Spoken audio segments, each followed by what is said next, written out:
Good morning, everyone, especially to our grade 5 learners. Happy learning this Tuesday! I'm so glad to have you in our science class on air. This is your host, Teacher Bien, and I'll be with you for every 10 minutes of your Tuesdays in the same hour for the whole quarter to give you the assistance you need for Science 5. Now grab your modules, pen and notebooks so we can start. Every second counts, so join me for another session of enhancing your understanding in science. So, let's get it on!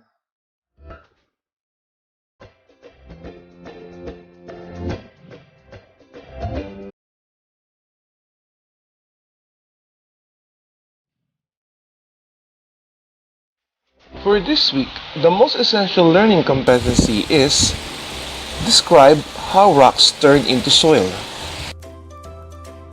Today, we will learn about weathering and how weathering breaks rocks and turn into soil. Rocks don't remain hard forever. As time passes by, rocks break and turn into soil. Weathering is the breaking down of rocks into small pieces. Weathering may be physical or chemical. Physical weathering is when rocks are broken apart by mechanical processes. These may be caused by different agents such as plants. Plants that grow on rocks cause the rock to break down. As plants grow, their roots push through the rocks and split them, thus forming cracks. These cracks become bigger until finally the rocks break down. People contribute to the breaking down of rocks in many ways. They chop and break rocks with hammers and other tools. They level rock hills with bulldozers and other big machines. They blast mountainsides with dynamites to build roads. They cut rocks from quarries to be used for constructing houses, buildings, and fences. They dig mountainsides and rocky places for mining activities to get oil and useful materials like metals. Wind. Wind is also an agent of weathering, especially in dry regions. When wind blows, it picks up particles of sand and hurls them against rocks. The sand particles are abrasive, which means they can scrape the surface of the rocks that they hit. The side of the rock scraped by sand becomes smooth, while the other side remains rough. Some rocks may have three sides which are smoothened by continuous weathering by the wind. Water.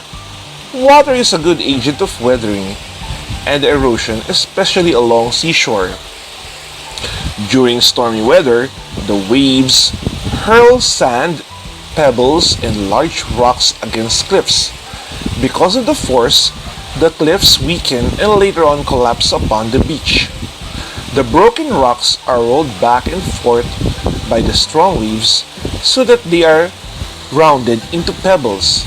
With the continuous action of the sea waves, the pebbles become smaller particles and eventually become sand. Temperature. Hard as they are, rocks undergo changes all the time until they are eventually break down into pieces. This is because they are always exposed to air, water, and changing temperature. The changes that happen to rocks may be slow or fast, depending on the conditions of the environment. The same thing happens to rocks.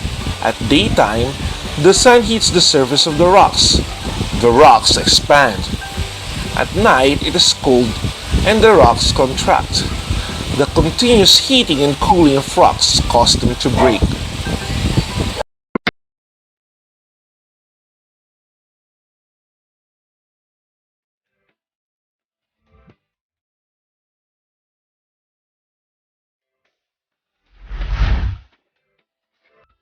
Then Then there is chemical weathering.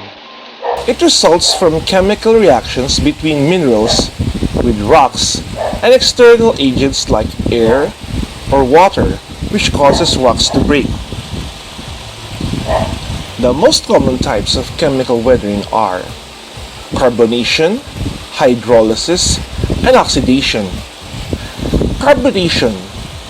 Carbonation happens when carbon dioxide in the atmosphere chemically combines with rainwater, forming a weak carbonic acid. Limestone in particular is weathered by rainwater containing dissolved carbon dioxide. Hydrolysis. This happens when chemicals in rocks interact with water. In many rocks, for example sodium minerals, interact with water, dissolving the minerals, which weakens the rocks and causes it to break. Oxidation. This happens when oxygen combines with another substance and creates compounds called oxides. Particularly, those rocks with iron in them are exposed to air and water. The iron undergoes oxidation, which can weaken the rocks and make them break. Try to classify the following situation as the physical weathering or chemical weathering. The boulder along the shore of Barangay Santa Cruz 1 is slowly broken down by the force of water.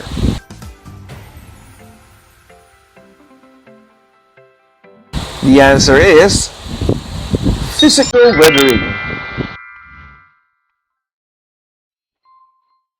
The chemical composition of rocks when acid is produced by the roots of some plants break down rocks.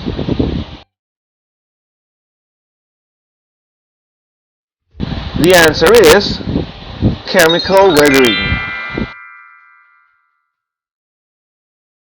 The squirrels make tunnels in the ground, which may lead to the breakdown of the stones and rocks.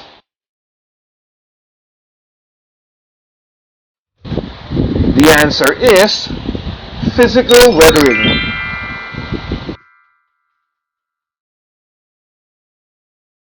Remember that in physical weathering, the rocks are broken down by mechanical forces, while in chemical weathering, there is a change in the chemical composition of the rocks that causes it to break.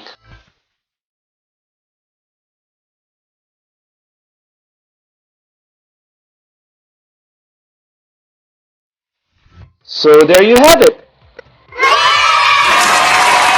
So if you want to hear more and be guided with your lessons in Science 5, don't forget to tune into our station, TKK 89.5 North Star FM Radio, Tatak K, radyong kaalamang pangmodular, magaan na sa buhay, madali sa pag-aaral. Again, I am your teacher, your host for this hour, signing off. Hear from me again in our next episode.